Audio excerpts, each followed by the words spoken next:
What is going on, guys? Johnny on the track back with another video. And obviously, I already recorded the weekly betting preview show, which is the last video I uploaded that was uploaded on April 1st. So today I thought it would be fun to do a little just random motorsports content. And so today I'm going to be giving out superlatives on early season awards for 2025 in Cup. We are 7 races through the 36 race season, so a little bit past 20%.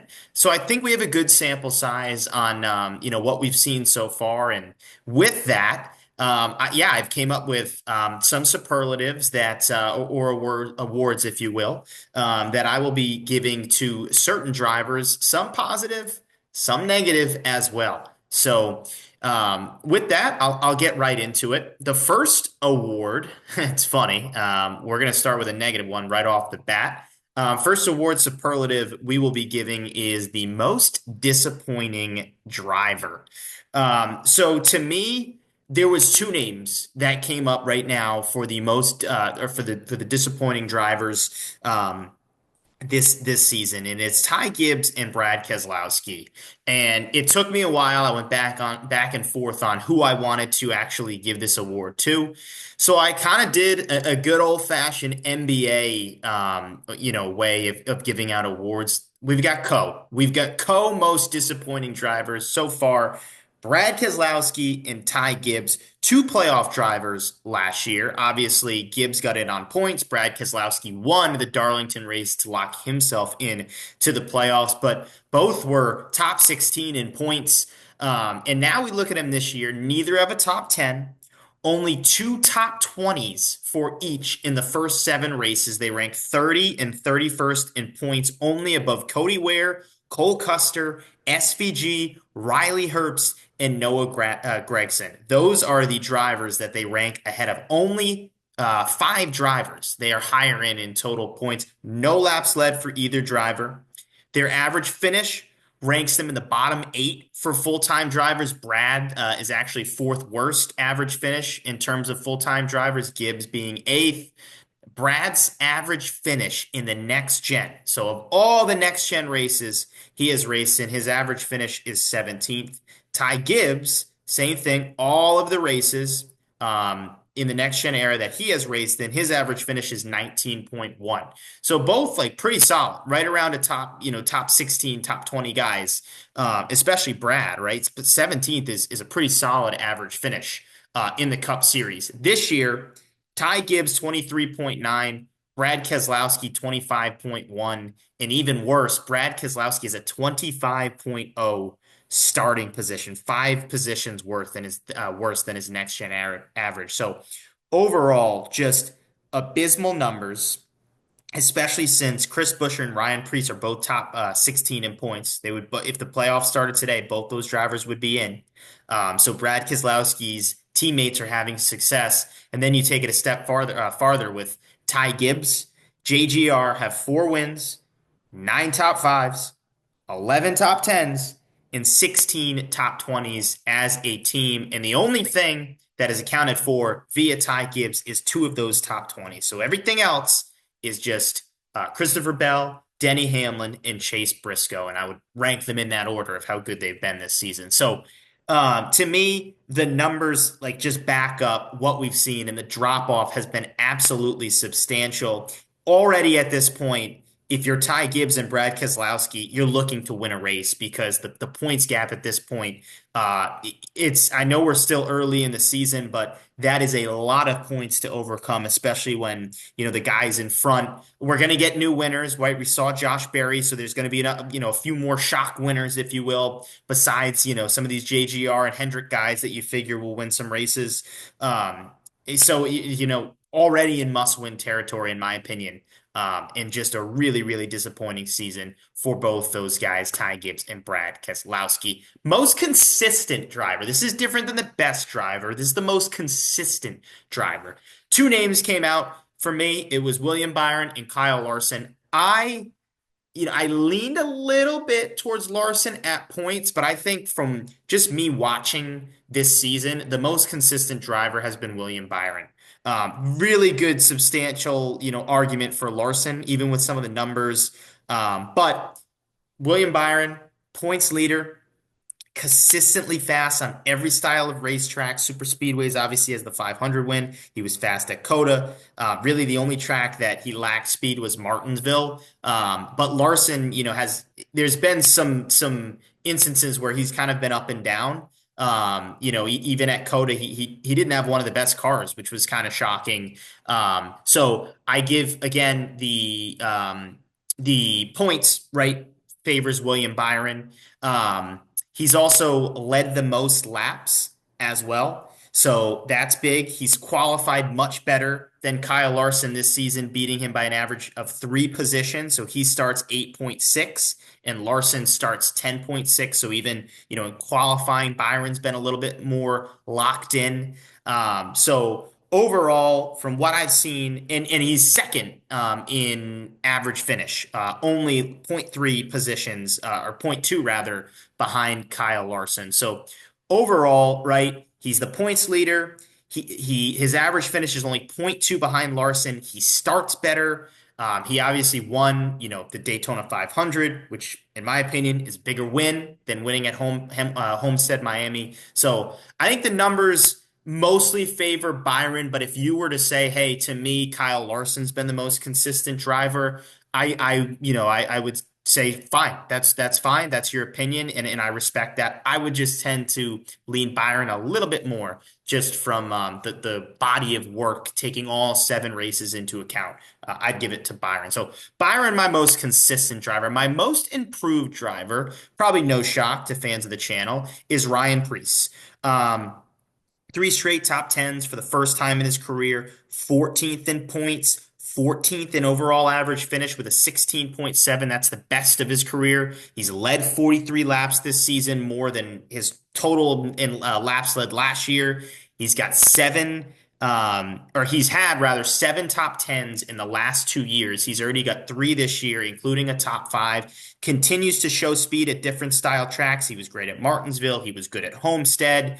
He was good at Vegas, finished third at Vegas. So the only other argument to me would be Josh Berry for this award.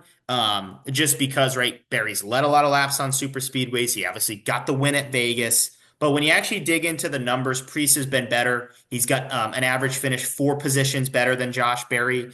Berry's average finish is 20.3 again versus Preece at 16.7. And Berry is that average finish ranks him 22nd in the series among the full-time drivers. So again, you can make a good argument for Josh Berry, but from what I've seen, Priest did not have a good tenure with Stewart-Haas Racing. You can chalk that up to a lot of things. Talent to me would be the bottom of that list. I think, the situation, the car, the lack of kind of caring, by leadership at the end of that whole thing. So I take that, and I know Barry was in a similar standpoint, but he also had Rodney Childers to help out there. Priest had Chad Johnston, so got to take that to account as well. But overall, to me, Ryan Preece has been the most improved, especially the fact that he also is higher in points as well compared to Barry. Barry outside the top 16 in points, but does have that win, so he is playoff eligible and locked in. So most improved Ryan Preece. Most viral. I came up with this one sort of on my own. The other one's consistent, improved, disappointing. Like those make sense. Most viral to me so it's Carson Hocevar, and I'll get into a little bit about what I mean by just the most viral driver. To me, the guy that I feel like we've seen the most of early this season, talked about the most earlier this season, is Carson Hocevar from the GTA edit video in Miami. That was awesome, right? To his constant replies that always get a lot of interaction on Jeff Gluck's Good Race Poll, right? To the wrecking ball mentality that we've seen, on early at Atlanta, right? And even other races this season too. Just his name being brought up by the likes of Kevin Harvick, Kyle Busch, Ross Chastain, Ryan Blaney, etc. Right? So just what like this dude has gone viral for a lot of different reasons, both positive and negative. But I do think overall, it's actually good for the sport to have a guy like Carson Hocevar where can take some criticism from other drivers, the media, that sort of thing, but also show some flashes like, dang, but this guy can be pretty good. And I know, the results haven't matched the speed, but overall, like every now and then he's sort of able to back up some of the things that have, or that are being said about him, which I think is a total positive for Carson Hocevar. So for me, again, it's a different kind of award, but I would say that the most viral so far has been Carson Hocevar, and I think you guys would agree. But that would be an interesting one. Definitely put in the comments if you think someone else would take the cake on that award. Remember, this is Cup Series drivers only, so I don't know. Like I think Justin Allgaier is still like top of what am I trying? Merch sales via that Daytona 500 ride. So I don't know, maybe like that's an argument. But again, he's not a full-time Cup driver. So I stuck to full-time Cup drivers, and to me, it's been Hocevar. And then finally, we're gonna go to best driver. Again, I think maybe there's a couple ways you could have gone here, but to me, I'm going to go with the wins leader, Christopher Bell. He's got 3 wins, 4 top 5s. He's done it on a super speedway. He's done it on a road course. He's done it on a mile and a half. He's led 139 laps, which is fifth overall, and 3 of the 4 in front of him have done the majority of their lap leading on super speedways. So right now it looks like he could have a 6 to 8 win season, something that, like we really haven't seen since Larson. Just with how good he's looked on a variety of different tracks. You pencil in New Hampshire, you pencil in maybe the other Phoenix race, a couple more mile and a half. You could throw Kansas in that mix, maybe another road course. So definitely has potential to have a huge breakout, really like superstar status season does Bell. He's got an 11.0 average finish, which is only below Larson and Byron, but just barely. So overall, again, up there in points, has the most wins, second most, or tied really the most, rather, top 5s. And again, only thing he lacks is the average finish, but he's got the wins on these guys. So to me, Christopher Bell has been the best driver in the first 7 races this season. Even when, right, like he's not winning. He finished second at Martinsville, so most of the time he's right there if he's not winning. So I love what I'm seeing from Christopher Bell. You guys know if you've been watching for a while, I'm a huge Bell fan. He's won us a lot of money betting on him the past 3 to 4 years. So love betting on Bell. Enjoy watching him, and hope that he can really establish himself as a true superstar in the likes of your Larsons, your Byrons, that sort of thing. So Christopher Bell, best driver. So one more time, let's go down the line. Best driver, Christopher Bell. Most viral driver, Carson Hocevar. Most improved driver, Ryan Preece. Most consistent driver, Willie B. William Byron. And the most disappointing drivers, co-winners, Ty Gibbs and Brad Keselowski. Those are the superlatives. Want to know what you guys think? Put your notes in the comment section below on who you think would win these awards, and maybe an award of yourself that you came up with and that winning driver. I'd love to see what you guys think, think outside of the box. I think that's part of the fun of this whole thing. So definitely put those opinions in the comments section below. Give this video a like. It goes a long way for the channel. And of course, if you're a first-time watcher with us, definitely hit that subscribe button down below, and make sure you check out Tuesday's version of the best bets and drivers to watch for Darlington Raceway this Sunday. Thanks for watching, and we'll see you next time.